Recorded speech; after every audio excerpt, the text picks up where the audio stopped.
दोस्तों, सावन सोमवार के पवित्र दिन में यहाँ पर बांधे एक जोड़ी हरी चूड़ी 24 घंटे के अंदर में देखे चमत्कार। सावन का जो महीना होता है मर्यादा एवं ये भक्ति का महीना होता है, भक्ति का माह होता है।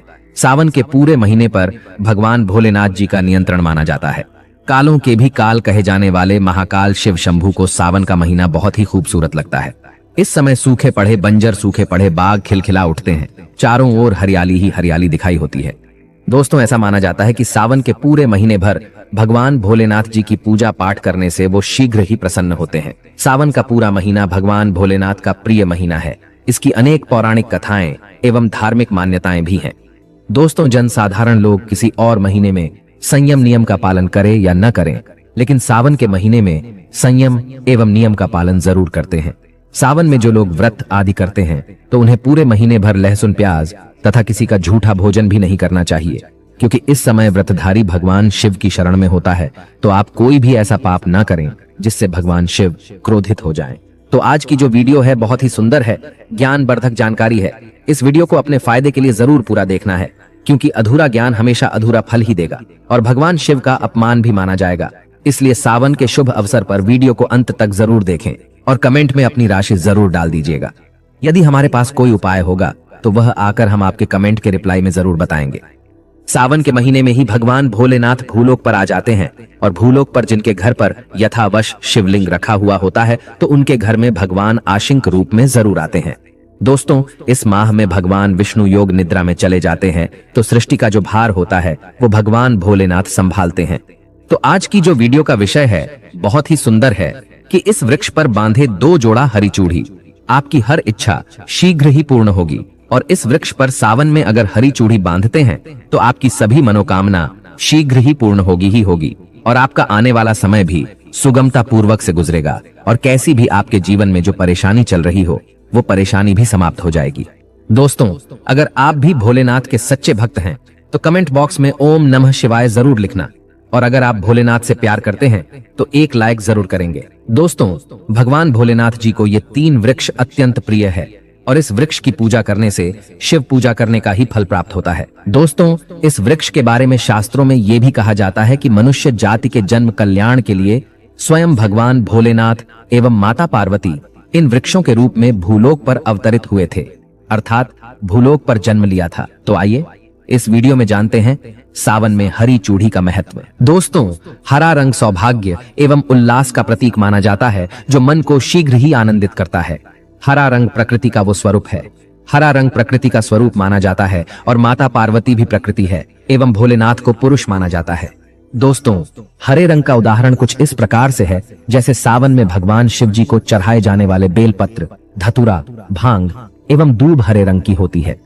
दोस्तों, प्रकृति निर्माण करने वाले भगवान भोलेनाथ हरे रंग से अति शीघ्र ही प्रसन्न होते हैं। सावन में जो महिला हरे रंग की चूड़ी पहनती है, हरे वस्त्र धारण करती है, उन्हें अखंड सौभाग्य की प्राप्ति होती है।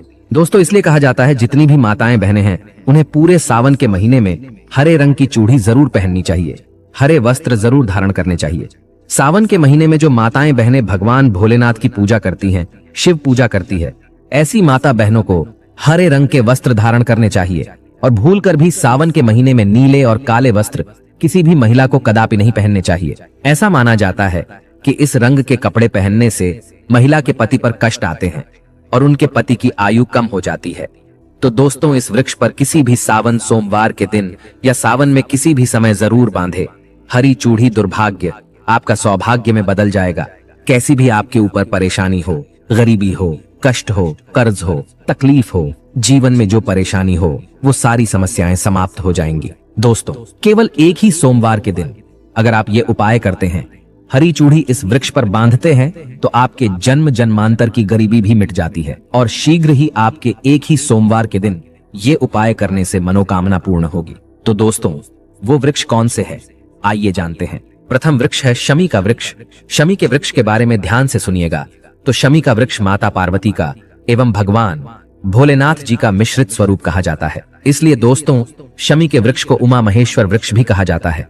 पूरे सावन भर शमी के वृक्ष पर माता पार्वती एवं भगवान भोलेनाथ जी का वास माना जाता है। दोस्तों, सावन के पवित्र महीने में अगर शमी वृक्ष की जड़ पर कच्चा दूध डाला जाए तो भगवान शिव शीघ्र ही प्रसन्न होते हैं एवं माता पार्वती का ढेर सारा आशीर्वाद प्राप्त होता है। तो दोस्तों, सावन के किसी भी सोमवार के दिन शमी वृक्ष पर उमा महेश्वर का ध्यान करते हुए 2 जोड़ी हरी चूड़ी एवं हरे रंग का रिबन जरूर बांधना चाहिए, या फिर हरे कलर का जो भी आपको श्रृंगार आदि मिल जाए वो आपको जरूर बांधना चाहिए, जैसे कि हरे रंग की मेहंदी, हरे रंग की बिंदी आदि, या हरी चूड़ियां जरूर बांधनी चाहिए। दोस्तों, कैसी भी आपकी मनोकामना हो वो एक ही बार में पूर्ण हो जाएगी, क्योंकि इस खास समय पर यानी सावन के समय में भगवान शिव खास तौर पर वास करने आते हैं धरती पर, और शमी के वृक्ष में स्थायी रूप से वास करते हैं। शमी का वृक्ष छूने मात्र से आपकी मनोकामना शीघ्र ही पूर्ण हो जाएगी। पूरे सावन भर अगर शमी के पत्ते भोलेनाथ जी को उनकी पूजा में चढ़ाते हैं तो इससे अष्ट लक्ष्मी आपके घर में वास करती है। आपके घर में कैसी भी गरीबी हो, दरिद्रता हो, दुख हो, परेशानी हो, बीमारी हो, सब समाप्त हो जाती है और पूर्ण रूप से आपके घर में भौतिक सुख आकर के निवास करने लगते हैं। दोस्तों, दूसरा वृक्ष है धतूरे का वृक्ष। धतूरे का वृक्ष भगवान भोलेनाथ के उग्र रूप काल भैरव के अंश से उत्पन्न हुआ है। ऐसी मान्यता है कि शिवलिंग पर धतूरे के पत्ते या पुष्प फल चढ़ाने से राहु, केतु एवं शनि के कुप्रभाव समाप्त होते हैं। धतूरे के वृक्ष पर सावन के किसी भी सोमवार के दिन अगर 2 जोड़ी हरी चूड़ी बांधे तो शत्रुओं से छुटकारा मिलता है एवं शत्रुओं का सर्वनाश होता है। और दोस्तों, सावन सोमवार के दिन धतूरे का वृक्ष छूने मात्र से भगवान शिव आपके घर में दौड़े चले आएंगे। दोस्तों, अगर सावन के किसी भी शनिवार के दिन धतूरे के वृक्ष पर बाबा काल भैरव का ध्यान करते हुए हरी चूड़ी अगर बांधी जाए तो घर से भूत, प्रेत, बाधाएं सब नष्ट हो जाती है, भस्म हो जाती है। एवं छोटे से धतूरे की जड़ अगर घर के किसी भी कोने में छुपा दी जाए या घर में जमीन में गाड़ दी जाए तो भूत, प्रेत इत्यादि का वास घर में कभी नहीं होता है। घर से सभी बाधाएं शिव के वास होने से भाग जाती हैं। दोस्तों, जो तीसरा वृक्ष है वो है बेल का वृक्ष। अगर भगवान शिव को बेलपत्र न चढ़ाए जाए तो सावन का व्रत अधूरा माना जाता है और बिना पत्र चढ़ाए ही शिवलिंग पर जल भी व्यर्थ हो जाता है। इसलिए जब भी आप भगवान शिव पर बेलपत्र चढ़ाए तो 5 बेलपत्रों पर उसके ऊपर में श्री राम अवश्य लिखे। इससे भगवान शिव जल्दी और अत्यंत प्रसन्न हो जाते हैं। दोस्तों, सावन में बेल वृक्ष छूने से कई तीर्थों का लाभ मिलता है। सावन में इस वृक्ष को क्यों छूना जरूरी है, आइए जानते हैं बेल वृक्ष की महिमा को। बेल का वृक्ष मैं आप लोगों को कई बार कई कथा में बता चुका हूं कि ये जो बेल का वृक्ष है माता पार्वती के स्वरूप कहा गया है। तो ये वृक्ष माता पार्वती के पसीने से उत्पन्न हुआ है।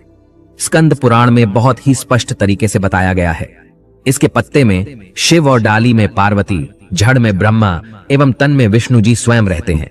संध्या काल में ऐसा माना जाता है कि शिव मंदिर के समीप में जो बेल के वृक्ष है इसके नीचे में अगर कोई भी व्यक्ति सावन में शाम के समय, वैसे तो इसे डेली जलाना चाहिए, लेकिन अगर सावन के पावन दिनों में शाम के समय अगर भगवान शंकर जी का कोई भी शिव मंदिर है तो उसके किनारे में जो कोई बेल का वृक्ष हो वहां पर बिल्कुल आप एक घी का दीपक जला दीजिए। इसे बहुत ही उत्तम कहा गया है।